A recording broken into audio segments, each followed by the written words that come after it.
Merhaba arkadaşlar, örgü kanalıma hoş geldiniz. Kız bebekler için örgüsü çok güzel tığ işi bir hırka yaptım. Bugün bunun anlatımını sizlerle paylaşmak istiyorum. Hırkanın örgüsü bakın çok güzel arkadaşlar. Güzel modelli bir hırka.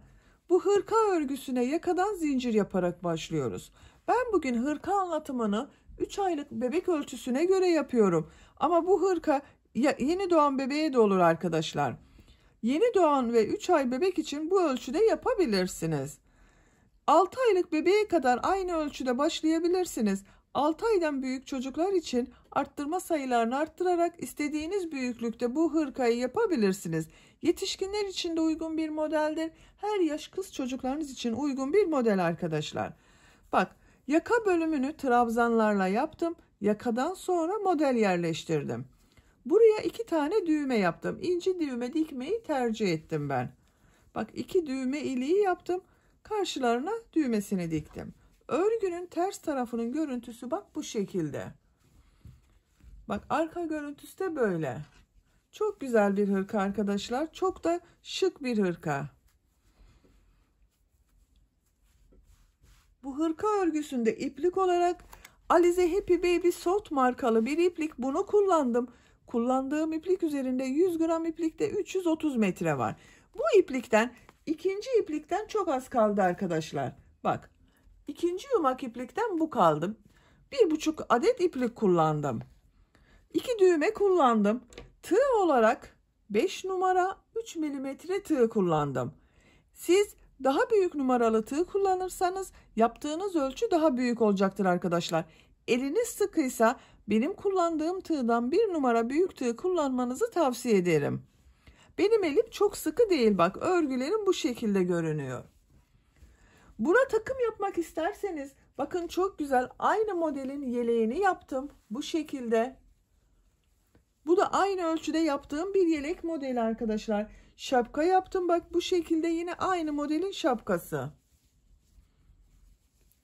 Bunlara takım olarak yine güzel bir örgü ayakkabı yaptım bak. Kız bebek için güzel bir takım yaptım ben bu pembe renk iplikler ile. Bir de elbise yapmak isterseniz kolay model tığ işi çok güzel bir prenses elbisesi var bak.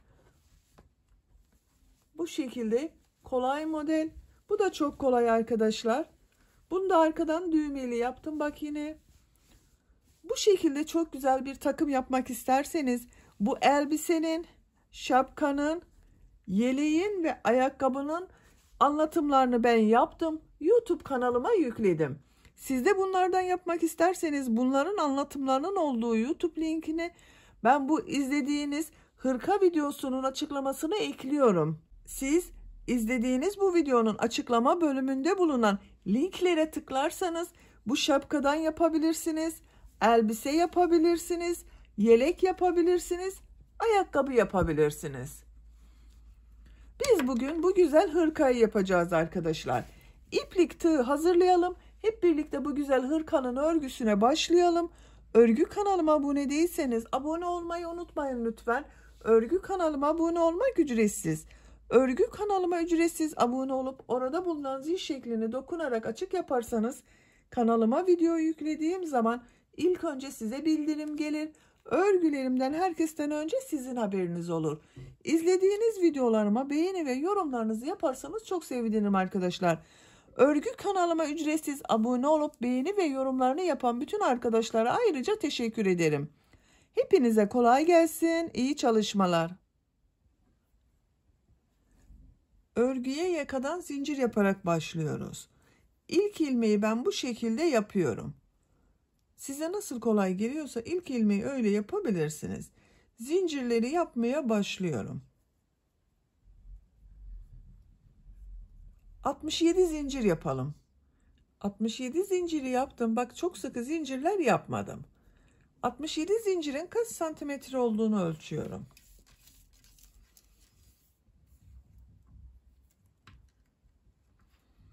27 santimetre zincir uzunluğu var.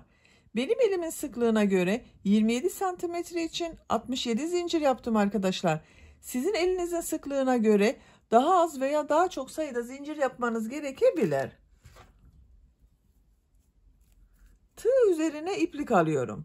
3 ilmek atlıyorum. Trabzan yapmaya başlıyorum. Bu sırada yaka ayrımlarını da yapacağız. 1, 2, 3, 4. ilmek içine trabzan yapıyorum. Bu 3 ilmek atlayarak yaptığım bir trabzan oluyor. Bak 2 trabzan oldu. Toplam 9 trabzan yapıyorum. 3, 4, 5, 6, 7,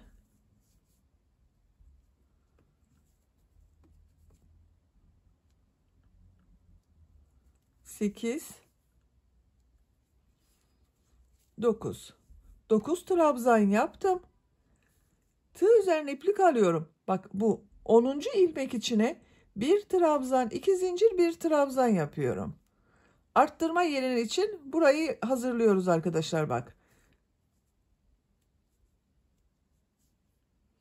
Aynı ilmek içine bir trabzan daha yaptım. Bak 10. ilmeğe bir trabzan, 2 zincir, bir trabzan yaptım. Kol bölümü için de buraya 12 trabzan yapıyorum. 1, 2, 3, 4, 5, 6, 7, 8, 9, 10, 11, 12. Kol için 12 trabzan yaptım. Bak bu ilmek içine bir trabzan, 2 zincir, bir trabzan yapıyorum.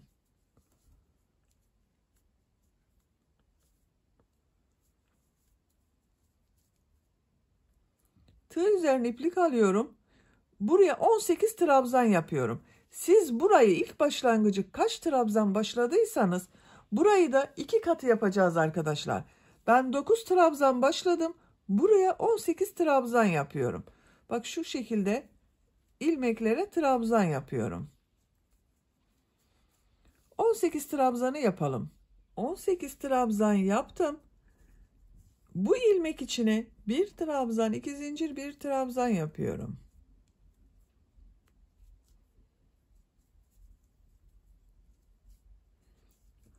Kol bölümü için buraya 12 trabzan yapıyorum. Bak bu kolda 12 trabzan yaptım. Buraya da 12 trabzan yapıyorum.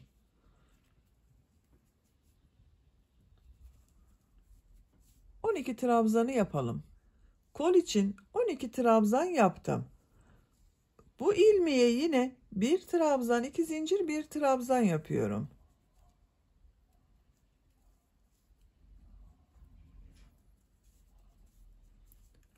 Buraya da 9 trabzan yapıyorum. Bak sıra başında 9 trabzan yaptım.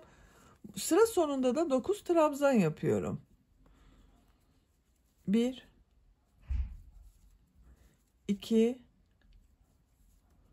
3, 4, 5, 6,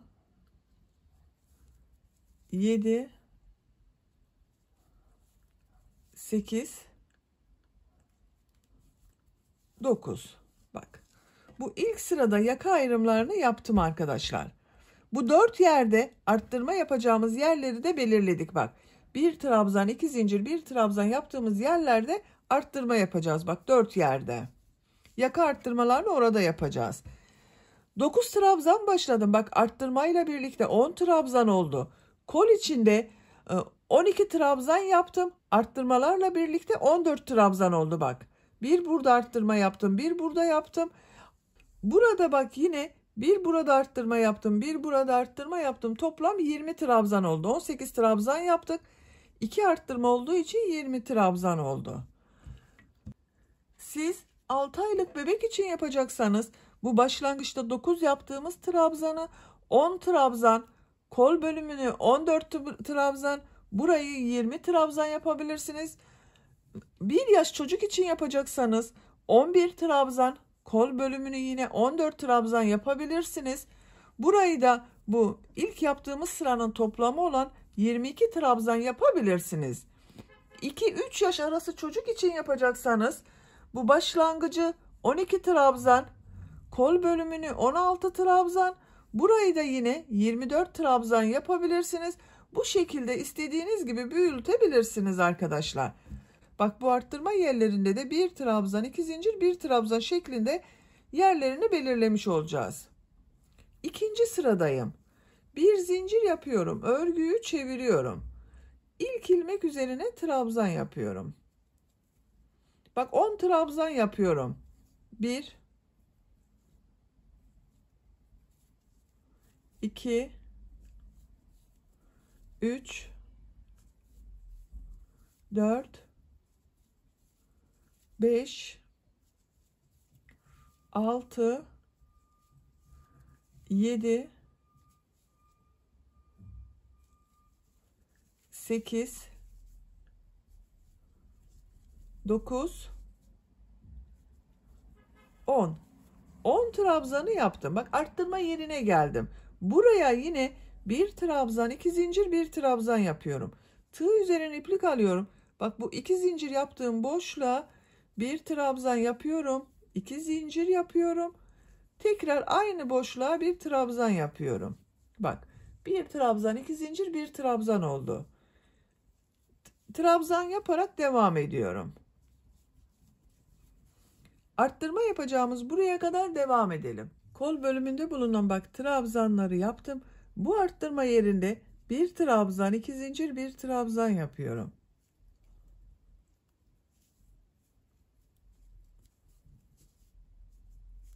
Diğer ilmeklere birer defa trabzan yapıyorum. Bu arttırma yerine kadar devam edelim. Arttırma yerine kadar trabzanları tamamladım.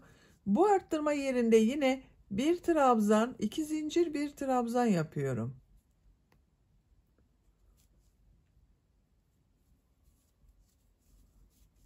Diğer ilmeklere trabzan yaparak devam ediyorum. Arttırma yerine kadar devam edelim. Arttırma yerine kadar kolda bulunan trabzanları yaptım. Bu arttırma yerine 1 trabzan, 2 zincir, 1 trabzan yapıyorum.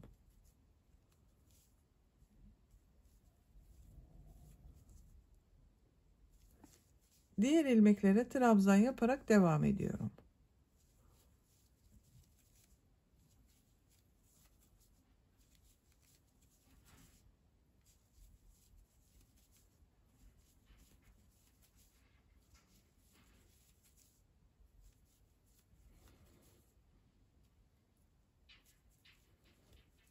Bak, sıra sonunda bir alt sırada 3 ilmek atlayarak yaptığım bir trabzan var. Bunu son zincirin üzerine tığ takıyorum, trabzan yapıyorum. Bakın arkadaşlar, yaka görüntüsü böyle oluyor. Üçüncü sıradayım. Üçüncü sırada bir zincir yapıyorum, örgüyü çeviriyorum. İlk ilmek üzerine trabzan yapıyorum. Diğer ilmeklere trabzan yaparak devam ediyorum. Arttırma yerine kadar devam edelim. Arttırma yapacağım yere kadar trabzanları yaptım. Bu sırada bu arttırma yerlerine 2 trabzan, 2 zincir, 2 trabzan yapıyorum. Bak, bu 2 zincirli boşluğa 2 trabzan yapıyorum. 2 zincir yapıyorum. Tığ üzerine iplik alıyorum. Aynı boşluğa 2 trabzan daha yapıyorum. Bak, 2 trabzan, 2 zincir, 2 trabzan oldu. Diğer ilmeklere birer defa trabzan yapıyorum. Arttırma yerine kadar devam edelim. Arttırma yapacağım yere kadar bak trabzanları yaptım. Bu arttırma yerine yine 2 trabzan, 2 zincir, 2 trabzan yapıyorum.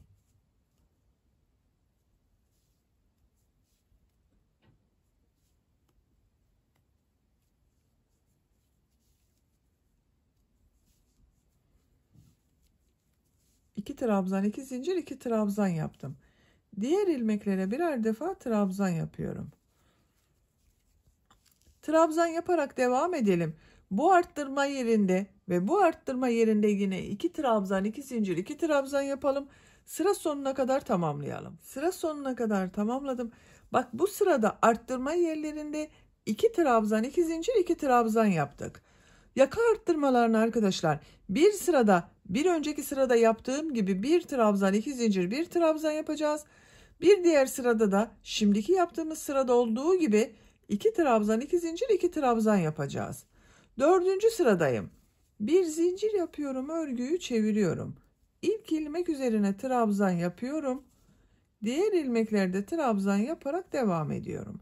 Arttırma yapacağım buraya kadar devam edelim. Arttırma yapacağım yere kadar trabzanları yaptım. Bu sırada arttırmaları 1 trabzan, 2 zincir, 1 trabzan yapıyorum.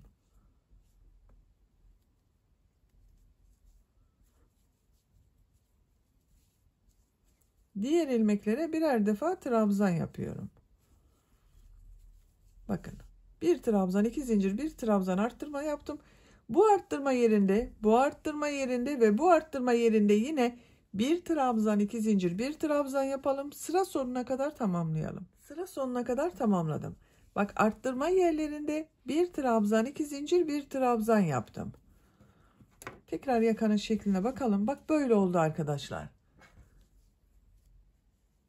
Şu şekilde de görelim. Bakın. Yakanın örgüsü böyle oluyor.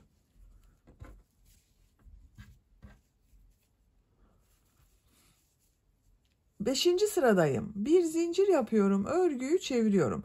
Bu sırada arttırma yerinde 2 trabzan, 2 zincir, 2 trabzan yapacağız. İlk ilmek üzerine trabzan yapıyorum. Diğer ilmeklere trabzan yaparak devam ediyorum. Arttırma yerine kadar devam edelim. Arttırma yapacağım yere kadar bak trabzanları yaptım. Tığ üzerine iplik arıyorum. Arttırma yapacağım buraya 2 trabzan, 2 zincir, 2 trabzan yapıyorum.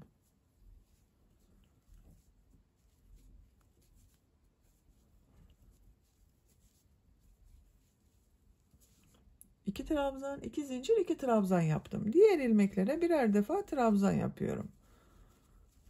Bu sırada bak buraya ve buraya 2 trabzan, 2 zincir, 2 trabzan yapalım. Diğer ilmeklere birer defa trabzan yapalım.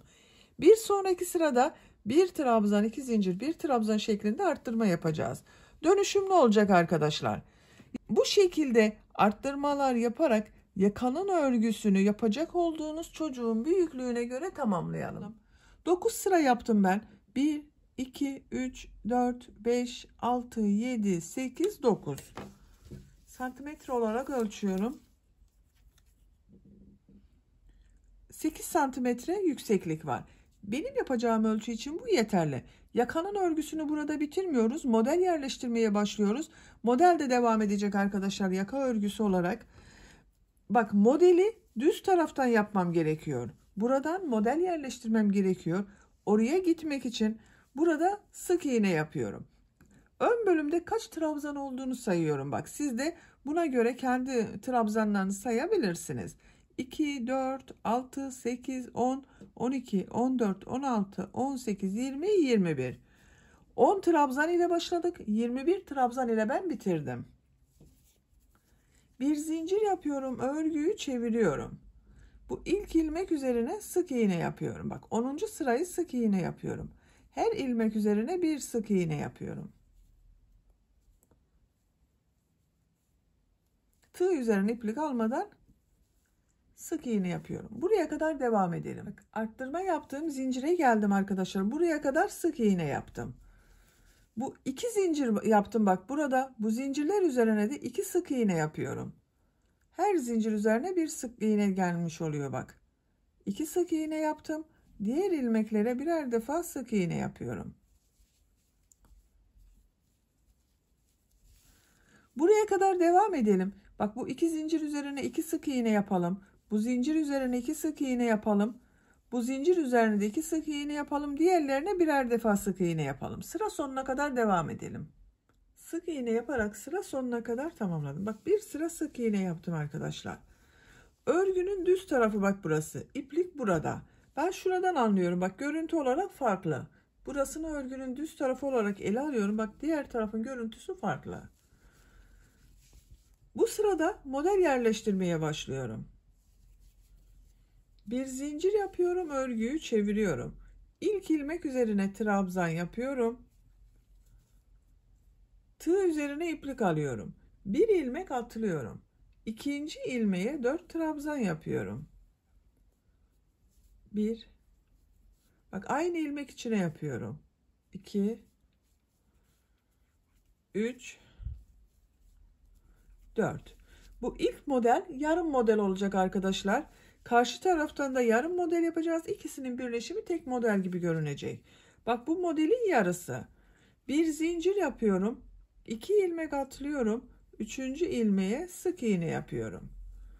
Bir zincir yapıyorum. Tığ üzerine iplik alıyorum. 2 ilmek atlıyorum. Üçüncü ilmeğe 4 trabzan yapıyorum.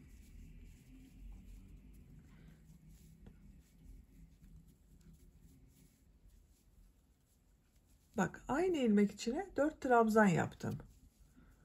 Tığ üzerine iplik alıyorum. Diğer ilmeğe 1 trabzan yapıyorum. Yanında bulunan ilmek içine 4 trabzan yapıyorum.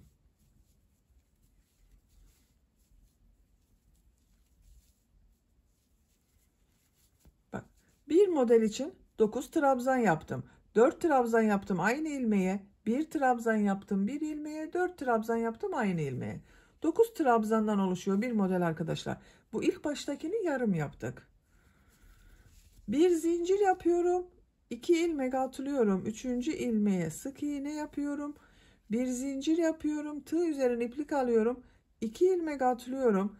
Üçüncü ilmeğe 4 trabzan yapıyorum.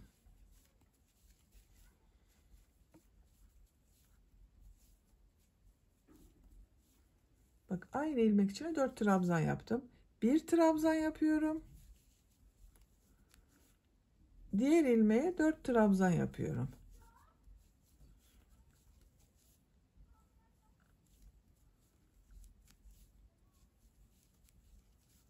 Bir zincir yapıyorum.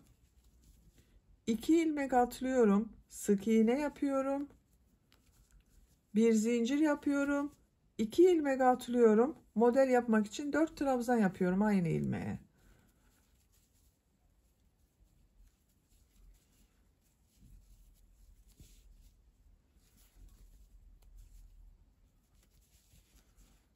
Bir ilmeğe 1 trabzan yapıyorum.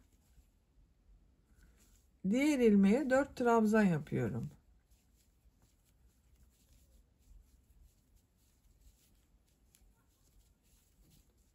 Bir zincir yapıyorum. 2 ilmek atlıyorum. Sık iğne yapıyorum. Bak bu şekilde model kurulumu yapıyoruz. Gördüğünüz gibi 9 trabzandan bir model yapıyoruz arkadaşlar. Ortaya da sık iğne yapıyoruz. Sıra sonuna kadar modelleri yaparak devam edelim. Sıra sonunda yine yarım model yapacağız. Sıra sonuna kadar modelleri yaparak tamamladım. Bak buraya 4 trabzan yaptım arkadaşlar. Sıra başında yarım model yapmak için bak bu ilmeğe 4 trabzan yaptım. Burada da 4 trabzan yaptım. Burada bir ilmek atlıyorum. İkinci ilmek üzerine bir trabzan yapıyorum. Son ilmek bak. Trabzan ile bitirdim. Sıra başında da trabzan ile başladım. Bir ilmek atladım. Model yaptım. Bak yarım model. Sonra 2 ilmek atladım. Sık iğne yaptım. Bak aynısı oldu. Benim bir sık iğne fazla geldi arkadaşlar. Onun için bak burada 3 ilmek atladım bir yerde. Denk gelmesi için 3 ilmek atladım. Sıra sonunun aynı görünmesi için. Görelim bak yaka şeklini. Bu şekilde oldu. Bir sıraya kaç model yaptığımı sayıyorum. Bak yarım model yaptım. 1, 2, 3, 4, 5, 6, 7, 8, 9, 10, 11, 12, 13, 14, 15, 16, 17, 18, 19. 2 de yarım model var. 21 model var arkadaşlar bir sıra üzerinde. Şimdi örgünün ters tarafından sık iğne yapacağız. Bir zincir yapıyorum. Örgüyü çeviriyorum. İlk ilmek üzerine bak trabzan yapıyorum. Bir zincir yapıyorum. Bu sırada bu yaptığım trabzanları boşluktan alarak sık iğne yapıyorum. Bu 4 trabzanı bak şu şekilde tığı boşluğa takıyorum. Bak bu şekilde üzerine yapmıyorum. Bak böyle yapmıyorum. Boşluğa takıyorum, sık iğne yapıyorum. 1 2 3 4 4 sık iğne yaptım. 3 zincir yapıyorum. Bak arada 3 zincir yapıyorum. Diğer modelde bu 4 trabzanı boşluktan alarak sık iğne yapıyorum. 1 2 3 4. Bak 4 sık iğneyi boşluktan aldım. Sık iğne yaptım. Bak şu şekilde oldu arkadaşlar. Düz tarafının görüntüsü böyle. Bak burada bir trabzan yaptığım yere geldim. Bu trabzanı bak örgünün düz tarafı burası. Düz tarafından boşluktan alarak trabzan yapacağız. Bir zincir yapıyorum bak arada. Tığ üzerine iplik alıyorum. Şu tek olan trabzanı ters taraftan şu şekilde boşluktan alıyorum. Trabzan yapıyorum. Bak bunu trabzan yaptım. Bir zincir yapıyorum. Bu 4 trabzanı sık iğne yapıyorum.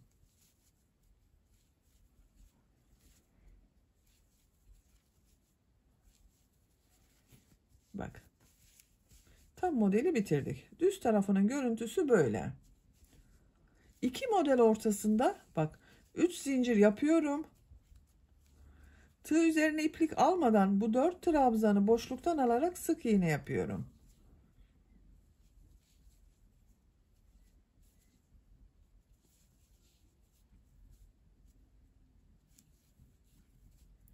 Bir zincir yapıyorum. Bu tek trabzanı bak ters taraftan boşluktan alıyorum, trabzan yapıyorum. Şu şekilde.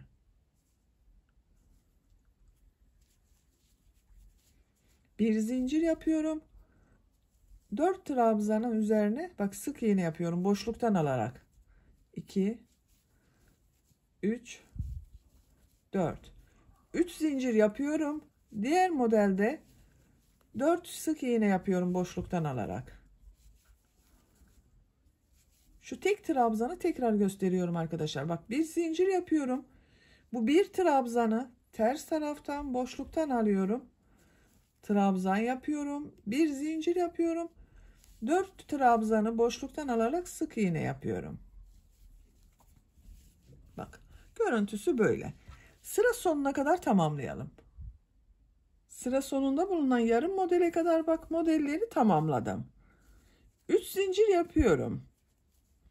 Bu 4 trabzanı bak yarım modelde 4 trabzan var. Boşluktan alıyorum, sık iğne yapıyorum.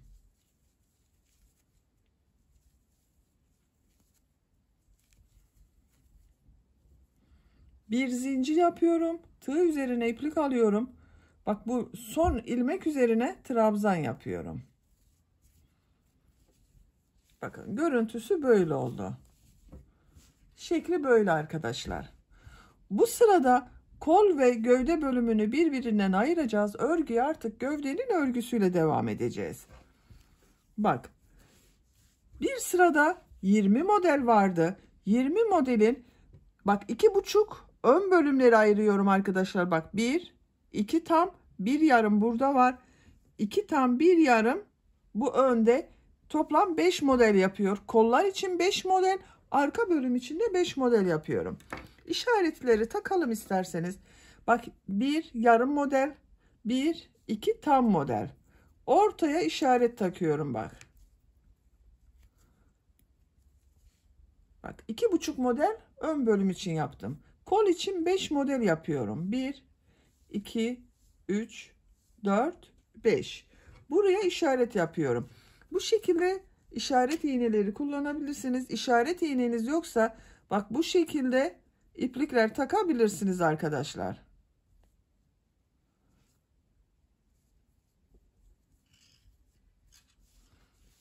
Diğer taraftan da sayıyorum. 2,5 model ön bölüm için yapıyorum. Bak yarım, 1, 2, buraya işaret yapıyorum. Kol için 5 model 1, 2, 3, 4, 5. Bak buraya işaret yapıyorum.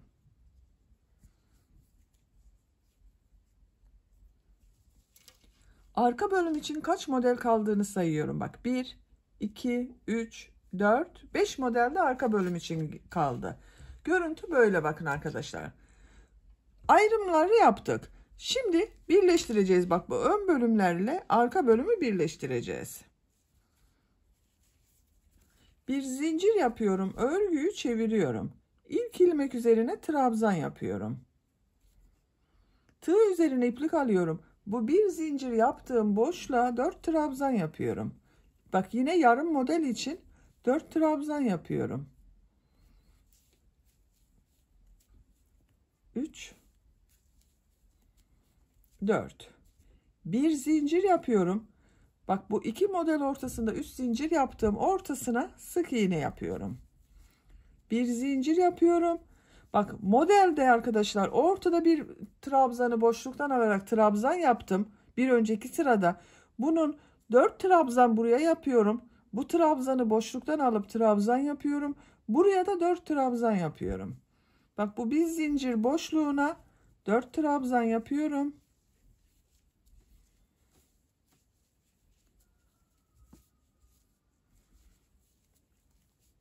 Tığ üzerine iplik alıyorum. Bu trabzanı bak. Boşluktan alarak yaptığım trabzanı boşluktan alıyorum. Trabzan yapıyorum. Bak bu sırada düz taraftan yaptım. Tığ üzerine iplik alıyorum. Bu bir zincirli boşluğa 4 trabzan yapıyorum.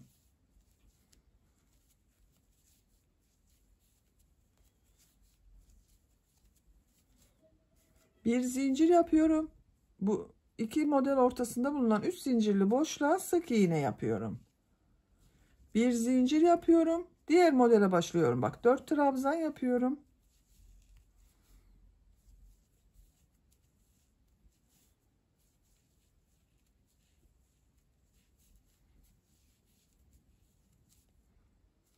Tığ üzerine iplik alıyorum. Bu bak boşluktan alarak yaptığım trabzanı boşluktan alıyorum. Trabzan yapıyorum. Bir zincirli boşluğa 4 trabzan yapıyorum.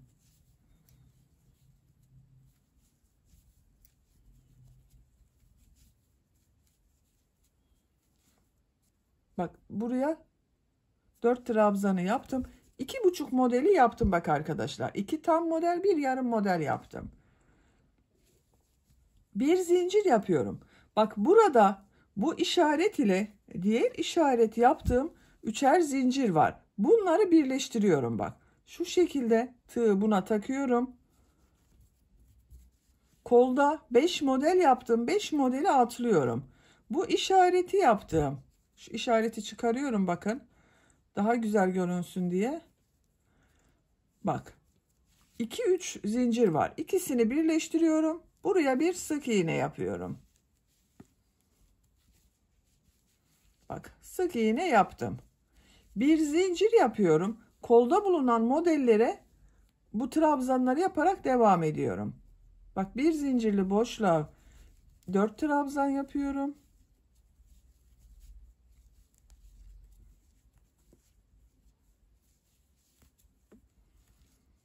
Tığ üzerine iplik alıyorum. Boşluktan alıyorum. Trabzan yapıyorum. 4 trabzan yapıyorum. Bir zincirli boşluğa.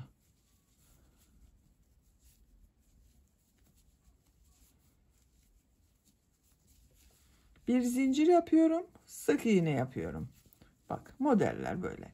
Buraya kadar kol çevresinde yaparak buraya kadar devam edelim. Kol modellerini yaparak bak buraya kadar tamamladım. Kol için bak 1, 2, 3, 4, 5 model yaptım. Bir zincir yapıyorum. Bak burada 2-3 zinciri birleştirmiştim.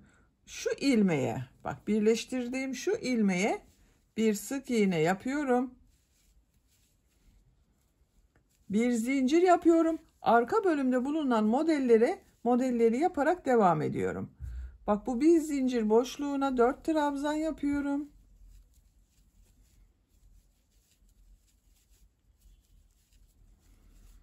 Bir trabzanı boşluktan alıyorum. Trabzan yapıyorum. 4 trabzan yapıyorum.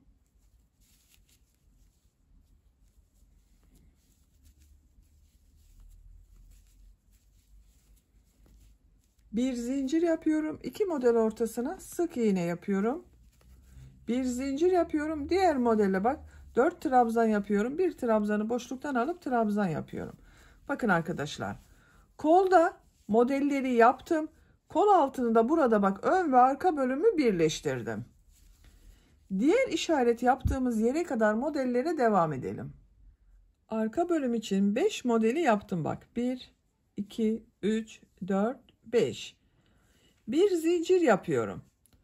Bak bu 3 zincir var burada işaret yaptığım. Bu işareti çıkarıyorum. Buraya bak tığı takıyorum. 1, 2, 3, 4, 5 model atlıyorum. Burada işaret yaptığım bu 3 zincirli boşluk ile o 3 zincirli boşluğu bak şu şekilde birleştiriyorum. Bak 2 tane 3 zincirli boşluk var. Birleştiriyorum. Sık iğne yapıyorum. Bak ön ve arka bölümü birleştirdik. Bir zincir yapıyorum. Tığ üzerine iplik alıyorum. Kolda bulunan modellere burada yaptığımız gibi trabzanlar yaparak devam ediyorum. Bir zincirli boşluğa 4 trabzan yapıyorum.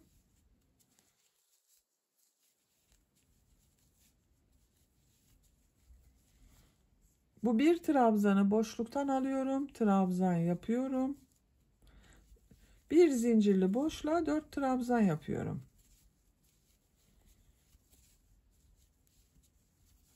Bir zincir yapıyorum. 2 model ortasında bulunan boşluğa sık iğne yapıyorum. Bir zincir yapıyorum. Tığ üzerine iplik alıyorum. Diğer modele başlıyorum. Bak aynısını yapıyoruz. 5 modeli tamamlayalım. Kol modellerini yaptım. 5 model yaptım bak. 1, 2, 3, 4, 5. Bir zincir yapıyorum. Bak birleştirme yaptığım şu ilmek var. Bu ilmeğe sık iğne yapıyorum. Bir zincir yapıyorum. Ön bölümde bulunan modeli yaparak devam ediyorum. 4 trabzan yapıyorum. Tığ üzerine iplik alıyorum. Boşluktan alıyorum. Trabzan yapıyorum. Sıra sonuna kadar devam edelim. Sıra sonuna kadar tamamladım. Son modeli bak yarım model yaptım. Son ilmeğe de bir trabzan yaptım. Bakın arkadaşlar.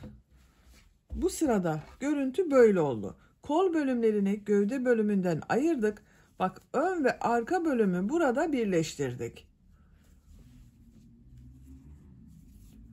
Bir zincir yapıyorum. Örgüyü çeviriyorum. Bu boşluktan alarak sık iğne yaptığımız sıradayız. Tığ üzerine iplik alıyorum. İlk ilmek üzerine trabzan yapıyorum. Bir zincir yapıyorum. Bu 4 trabzanı boşluktan alarak sık iğne yapıyorum bak. Şu şekilde. 1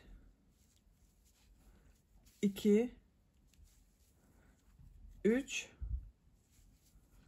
4 3 zincir yapıyorum. Diğer modelde ilk 4 trabzanı boşluktan alıyorum. Sık iğne yapıyorum. 1 2 3 4. Bak boşluktan alarak yaptığım trabzandayız. Bir trabzan bak ters tarafta görünüyor. Bir zincir yapıyorum. Tığ üzerine iplik alıyorum. Bu ters tarafta görünen trabzanı ters taraftan boşluktan alıyorum. Trabzan yapıyorum. Bu trabzan bak bu sırada ters tarafta görünüyor. Diğer sırada düz taraftan görünüyor. Bir zincir yapıyorum. 4 ilmeği bak boşluktan alarak sık iğne yapıyorum.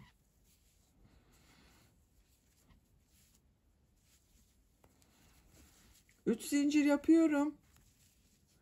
Diğer modelde ilk 4 trabzanı boşluktan alıyorum. Sık iğne yapıyorum.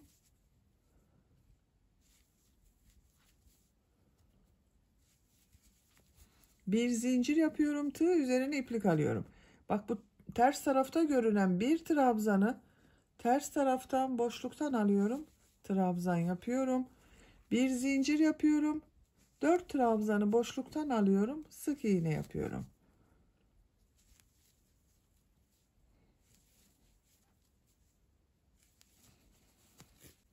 Bak kol altının oraya geldik. Ön bölümde 2,5 model yaptım. Bu kol altında bak bir model arttırması yapmak istiyorum buraya arkadaşlar. Onun için buraya bir model için yuva hazırlıyorum. 3 zincir yapıyorum bak. 2 model arasında yaptığımız 3 zincir. Tığ üzerine iplik alıyorum. Bak bu birleştirme yaptığım ilmek var. Bunun üzerine bir trabzan, 2 zincir, bir trabzan yapıyorum.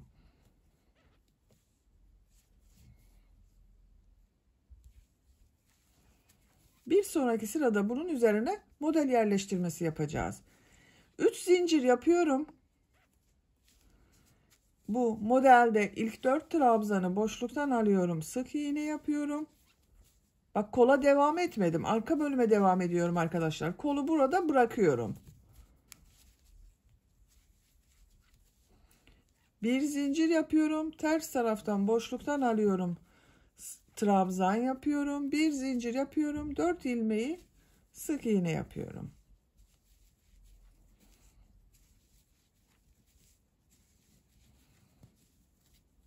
Üç zincir yapıyorum. Diğer modele başlıyorum bak.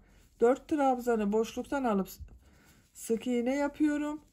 Bir trabzanı boşluktan alarak trabzan yapıyorum. Bak kol altında bir model için yuva yaptık buraya. Diğer kol altı yaptığımız yere kadar devam edelim. Diğer kol altına kadar modelleri yaptım. 3 zincir yapıyorum. Tığ üzerine iplik alıyorum. Bak ön ile arka bölümü birleştirdiğim bu ilmeğe bir trabzan, 2 zincir, bir trabzan yapıyorum. Burada da bir model arttırması yapıyorum bak. 3 zincir yapıyorum. Ön bölümde bulunan modellere boşluktan sık iğne yaparak devam ediyorum.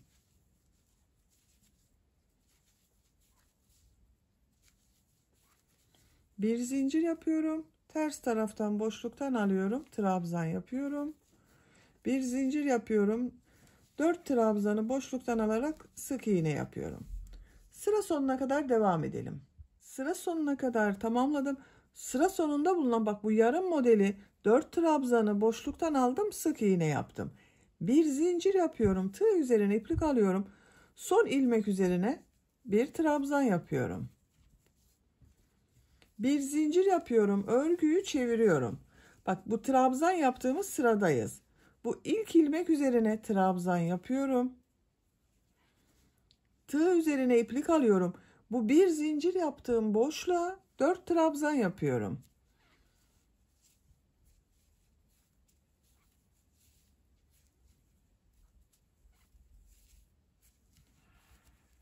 Bak 4 trabzandan oluşan yarım modeli yaptım. Bir zincir yapıyorum. Bu 3 zincir yaptığım boşluğa sık iğne yapıyorum. Bir zincir yapıyorum. Diğer modeli yapmak için bak bu bir zincirli boşluğa 4 trabzan yapıyorum.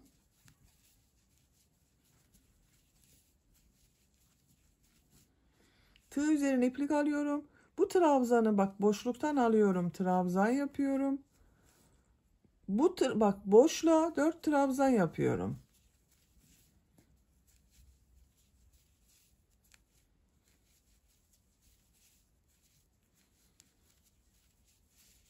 Bir zincir yapıyorum. 3 zincirli boşluğa sık iğne yapıyorum. Bir zincir yapıyorum. Diğer modelde bak bu bir zincirli boşluğa 4 trabzan yapıyorum.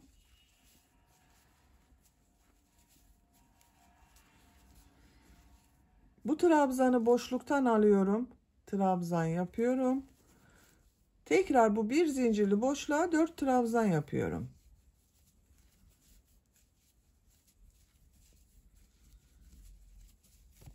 Bak bir zincir yapıyorum. Burada yaptığım bu 3 zincirin üzerine sık iğne yapıyorum. Bir zincir yapıyorum. Bak kol altındayım arkadaşlar. Bir alt sırada buraya bir trabzan, 2 zincirden oluşan bir V şekli yaptım. Tığ üzerine iplik alıyorum. Bunun üzerine 9 trabzan yapıyorum. Bak bu modeli yapıyoruz. Bu modelin aynısını. Bir model 9 trabzandan oluşuyor. Bunun üzerine 9 trabzan yapıyorum. 1 2 3 4 5, 6, 7, 8, 9. Bak 9 trabzanı yaptım. Bir zincir yapıyorum. 3 zincirli boşluğa sık iğne yapıyorum. Bir zincir yapıyorum. Diğer modelde yapmaya devam ediyorum. Bak 4 trabzan yapıyorum.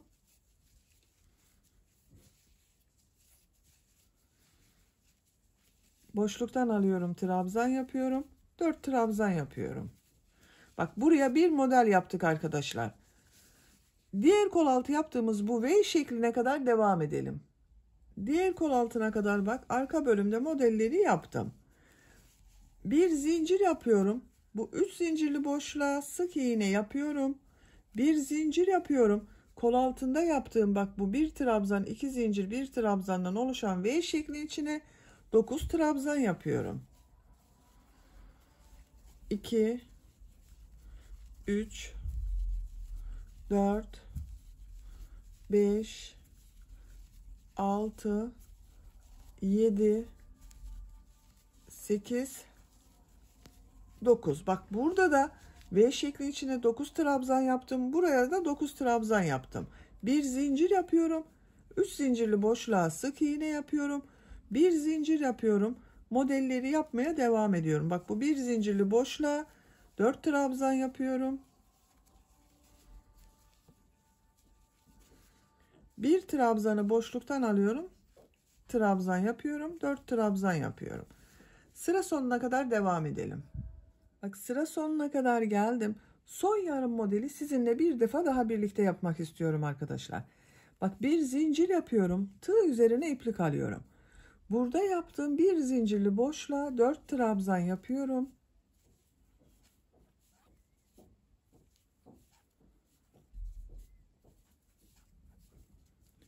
Tığ üzerine iplik alıyorum. Son ilmek üzerine bir trabzan yapıyorum. Bakın bu sırada modelleri aynı şekilde yaptık. Sadece bak bu kol altlarında birer model fazladan yaptık. 9 trabzandan oluşan model yaptım. Bak görüntü böyle oldu arkadaşlar. Bir zincir yapıyorum. Örgüyü çeviriyorum. Bu ilk ilmek üzerine trabzan yapıyorum. Bir zincir yapıyorum. Bak bu 4 trabzanı boşluktan alarak sık iğne yapıyorum. 1, 2, 3, 4. 3 zincir yapıyorum. Diğer modele başlıyorum. 4 trabzanı boşluktan alarak sık iğne yapıyorum. Bu kol altına kadar devam edelim. Model yapmıştık. Bak buraya kadar devam edelim. Kol altında yaptığım modelle kadar bak modelleri yaptım. 3 zincir yapıyorum. Burada 9 trabzan yaptım. İlk 4 trabzanı boşluktan alıyorum. Sık iğne yapıyorum bak. Tığ üzerine iplik almıyorum. 1, 2, 3, 4. İlk 4 trabzanı boşluktan aldım, sık iğne yaptım. Bir zincir yapıyorum. Tığ üzerine iplik alıyorum. Bak bu bir trabzanı ters taraftan boşluktan alıyorum. Trabzan yapıyorum. Bir zincir yapıyorum. Bu sonda bak 4 trabzan kaldı. Bunları boşluktan alarak sık iğne yapıyorum. 1, 2, 3, 4. 3 zincir yapıyorum. Diğer modele başlıyorum. İlk 4 trabzanı boşluktan alıyorum. Sık iğne yapıyorum. Bir zincir yapıyorum. Bir trabzanı ters taraftan boşluktan alıyorum. Trabzan yapıyorum. Bir zincir yapıyorum. 4 trabzanı boşluktan alarak sık iğne yapıyorum. Bak kol altında modelde aynı şekilde oldu arkadaşlar. Diğer kol altında yaptığımız modele kadar devam edelim. Bu modeli yine sizinle birlikte yapalım. Diğer kol altında yaptığım bak bu modele kadar modelleri tamamladım. 3 zincir yapıyorum. Tığ üzerine iplik almadan Burada bak model için yaptığım 9 trabzanın ilk 4 trabzanı boşluktan alıyorum. Sık iğne yapıyorum. 1 2 3 4. Bir zincir yapıyorum. Tığ üzerine iplik alıyorum. Bak bu bir trabzanı ters taraftan boşluktan alıyorum. Trabzan yapıyorum. Bir zincir yapıyorum. Bak burada 4 trabzan kaldı. Bunları boşluktan alıyorum. Sık iğne yapıyorum.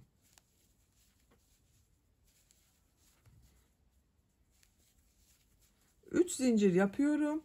Diğer modele başlıyorum. 4 trabzanı boşluktan alarak sık iğne yapıyorum. Bu şekilde bak modellere devam ediyoruz. Bak kol altında görünen modelin görüntüsü böyle. Sıra sonuna kadar devam edelim. Sıra sonuna kadar modelleri tamamladım. Bak sonda bulunan yarım modeli de 4 trabzanı boşluktan aldım, sık iğne yaptım. Bir zincir yapıyorum. Son ilmek üzerine bir trabzan yapıyorum. Bir zincir yapıyorum, örgüyü çeviriyorum. Bak trabzan yaptığım sıradayım. İlk ilmek üzerine trabzan yapıyorum.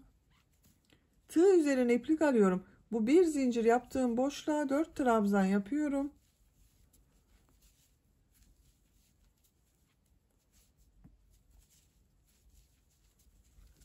Bir zincir yapıyorum. Bu 3 zincirli boşluğa sık iğne yapıyorum. İki model ortasına bak. Bir zincir yapıyorum. 4 trabzan yapıyorum. Modelleri aynı şekilde devam ediyoruz. Bakın arkadaşlar burada da aynı. Model devam ediyor. Buraya 4 trabzan yapıyoruz. Bunu boşluktan alıp trabzan yapıyoruz. 4 trabzan yapıyoruz. Sıra sonuna kadar devam edelim. Modelleri sıra sonuna kadar tamamladım. Bakın. Örgü çok güzel oluyor arkadaşlar. Bak. Güzel bir model. Gövde örgüsünde kaç model olduğunu sayıyorum. Bak bu yarım model. 1, 2, 3, 4, 5, 6, 7, 8, 9, 10, 11 tam model var. 2 model de yarım bak arkadaşlar. Bu yarımlarla birlikte 13 model oluyor bak. Bunlar da sayarsanız 13 model oluyor. Gövde bölümünün örgüsü bu modeller ile devam edecek. Yapacak olduğunuz çocuğun büyüklüğüne ve tercihinize göre gövde örgüsünü bu model sıralarını tekrarlayarak tamamlayalım. Gövde örgüsünü yapacağım ölçüye göre tamamladım. Kaç model sırası yaptığımı sayıyorum. Bak başlangıçtan itibaren model sırasını sayıyorum arkadaşlar. Bu kabarık görünen modelleri bak. 1, 2, 3, 4, 5, 6, 7, 8, 9, 10, 11 sıra yaptım. 12. sırada bu trabzan yaptığım sırada bitirdim bak. İpliğin ucu bak burada duruyor. Kaç santimetre olduğunu da ölçüyorum. Bak kol altından itibaren yüksekliğini ölçüyorum.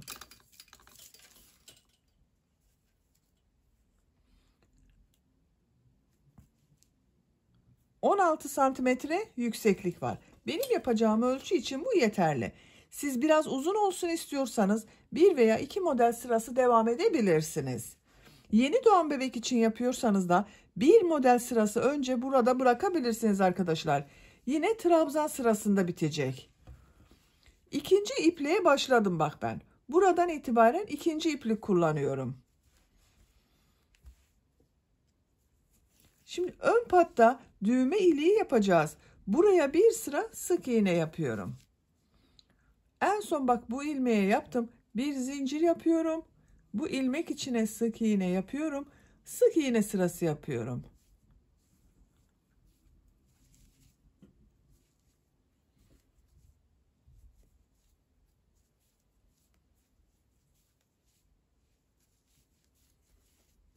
Bu şekilde. Yaka başlangıcına kadar devam edelim. Yaka başlangıcına kadar bak bir sıra sık iğne yaptım. Görüntü böyle oldu arkadaşlar. İkinci sırayı yine sık iğne yapıyorum. Bir zincir yapıyorum. Örgüyü çeviriyorum. İlk ilmek üzerine sık iğne yapıyorum. Diğer ilmekleri de sık iğne yaparak devam ediyorum. Sıra sonuna kadar devam edelim. İkinci sıra sık iğneyi de bak sıra sonuna kadar tamamladım. Bir zincir yapıyorum. Örgüyü çeviriyorum. Bu sırada pıtırcık modelleri yapıyorum. Buraya da düğme iliği yapacağız arkadaşlar. İlk ilmek üzerine bir sık iğne yapıyorum, 2 zincir yapıyorum, sık iğne yapıyorum. Bir ilmek atlıyorum. İkinci ilmek içine bir sık iğne, 2 zincir, bir sık iğne yapıyorum. Bir ilmek atlıyorum. Bir sık iğne, 2 zincir, bir sık iğne yapıyorum. Bir ilmek atlıyorum. Bir sık iğne, 2 zincir, bir sık iğne yapıyorum. Bak bu şekilde pıtırcık modelleri yapıyoruz. Buraya düğme iliği yapacağız. Bak bu ayrım yaptığımız yere kadar bu şekilde pıtırcıklar yaparak devam edelim. Bak model başladığım yere kadar ön bölümde pıtırcık modelleri yaptım. Buraya ilk düğme iliğini yapıyorum. Bak bir düğme iliği buraya yapıyorum. Bir diğerinde bu yaka başlangıcına. Bir ilmek atlıyorum. İkinci ilmek içine bir sık iğne yapıyorum. Düğme iliği için 5 zincir yapıyorum. Ben ince bir düğme dikeceğim. Onun için 5 zincir yaptım arkadaşlar. Siz daha büyük düğme dikeceksiniz bunu. 6 zincir, 7 zincir yapabilirsiniz. Şu şekilde aynı ilmek içine sık iğne yapıyorum. Bak düğme iliğini buraya yaptım. Bir ilmek atlıyorum. Bir sık iğne, 2 zincir, bir sık iğne yapıyorum. Pıtırcık modeli yapıyorum.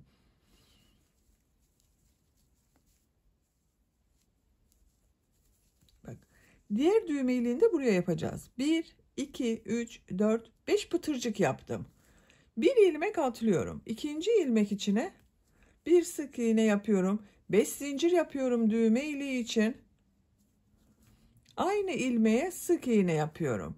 Bak son ilmek içine de bir sık iğne yapıyorum. Bakın 2 düğme iliğini yaptım.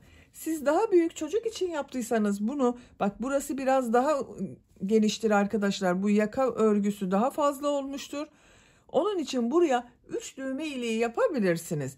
Birisini bu başlangıca, bir diğerini model başladığımız sıraya, üçüncüsünde ikisinin ortasına yapabilirsiniz.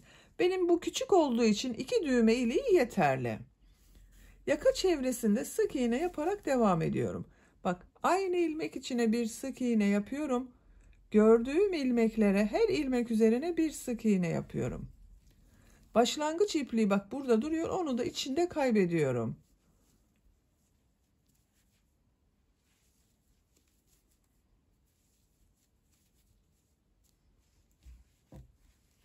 Buraya kadar devam edelim. Yaka çevresinde sık iğne yaparak bak buraya kadar tamamladım. Görüntü böyle oldu arkadaşlar. Bu ön patta da burada yaptığım gibi 2 sıra sık iğne, bir sırada pıtırcık sırası yapıyorum. Bu ipliği bak devam etmiyorum arkadaşlar. Bu dönüş bölümünün daha düzgün görünmesi için burada bekletiyorum. İpliğin içinden diğer uç noktasını çıkartıyorum. Bak bu ipliği kesmedim, bekletiyorum. Bu yaka başlangıcından bir ilmek yapıyorum. Bir zincir yaptım, sağlamlaştırdım. Sık iğne yapıyorum.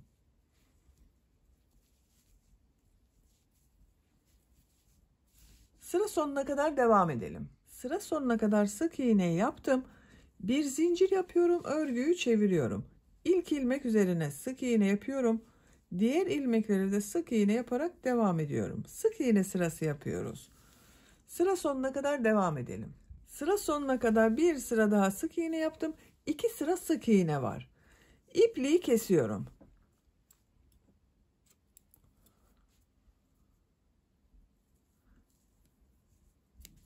Bak yaka çevresinde sık iğne yaptığım ipliği burada bekletiyordum. Bu iplik ile devam ediyorum. Şimdi bu 2 sıra sık iğnenin üzerinden bir sıra pıtırcık modeli yapacağız. Bak burada olduğu gibi.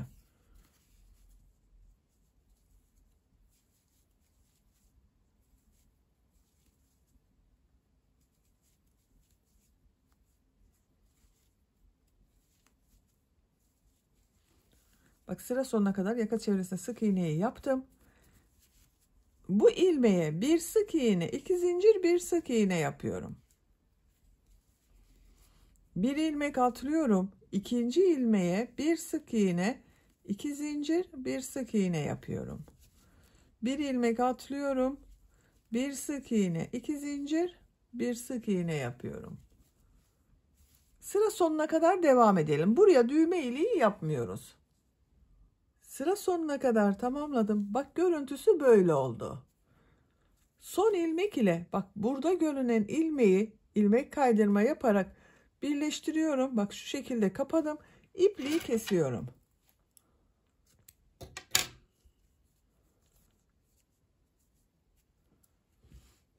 Bakın arkadaşlar.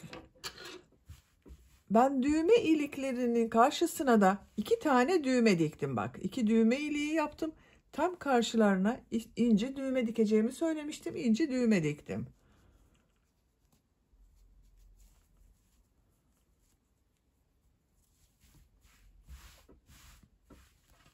Bak bu şekilde çok güzel oldu. Kollarını da yapalım. Hırkanın örgüsünü bitirelim. Bak ikinci modeli başlamış oldum arkadaşlar. Bak bir modeli tam bitirdim. Kolda zaten bu yaka bölümünü yaparken ikinci modeldeyiz. Kol altından başlıyorum. Kol altında bulunan bu ilmeğe ipliği bağlıyorum.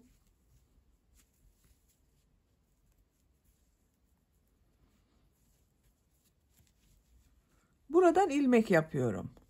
3 zincir yapıyorum. 1 2 3. Bak örgüyü çeviriyorum. Örgünün ters tarafından. Burada da çeviriyorduk. Bak örgünün ters tarafından bu trabzanları boşluktan alıp sık iğne yapıyorum. 4 trabzanı boşluktan alıyorum. Sık iğne yapıyorum.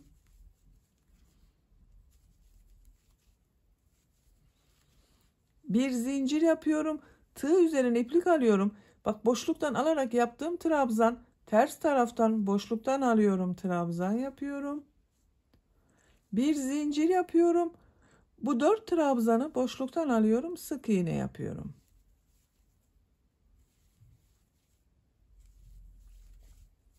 Üç zincir yapıyorum. Diğer modelde ilk 4 trabzanı boşluktan alıp sık iğne yapıyorum. Bir zincir yapıyorum. Tığ üzerine iplik alıyorum. Bak ters tarafta görünen bu trabzanı boşluktan alıyorum. Trabzan yapıyorum. Bir zincir yapıyorum. 4 trabzanı boşluktan alarak sık iğne yapıyorum. Bak bu şekilde arkadaşlar. Sıra sonuna kadar devam edelim. Sıra sonuna kadar tamamladım. Bak son modeli de yine 4 trabzanı boşluktan aldım. Sık iğne yaptım. Bu son ilmek ile bak burada yaptığım ilmeği ilmek kaydırma yaparak birleştiriyorum. 3 zincir yaptım. Ortada bulunan bak ikinci zincir üzerine ilmek kaydırma yapıyorum. Bak görüntüsü böyle oldu arkadaşlar. Bir zincir yapıyorum. Örgüyü çeviriyorum. Tığ üzerine iplik alıyorum. Bak modelleri yapmaya devam ediyorum. Model ortasında bulunan bir zincirli boşluğa 4 trabzan yapıyorum.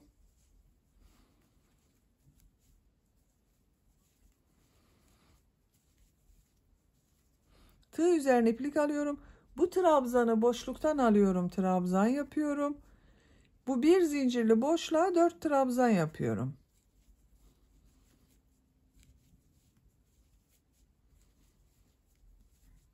Bir zincir yapıyorum.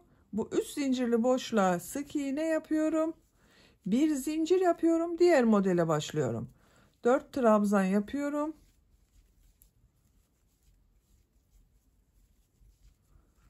Boşluktan alıyorum. Trabzan yapıyorum. 4 trabzan yapıyorum. Gövde bölümünde yaptığımız modelin aynısı arkadaşlar. Bir zincir yapıyorum. Sık iğne yapıyorum. Sıra sonuna kadar devam edelim. Sıra sonuna kadar tamamladım. Bak son yaptığım modeli bir zincir yapıyorum. Burada bak yaptığım ilk ilmek ile ilmek kaydırma yaparak birleştiriyorum. Bakın bu şekilde oldu arkadaşlar. Görüntüsü böyle. 3 zincir yapıyorum. 1 2 3 örgüyü çeviriyorum. Bu boşluktan sık iğne alarak yaptığım sıradayım. Bu 4 trabzanı boşluktan alıyorum. Sık iğne yapıyorum.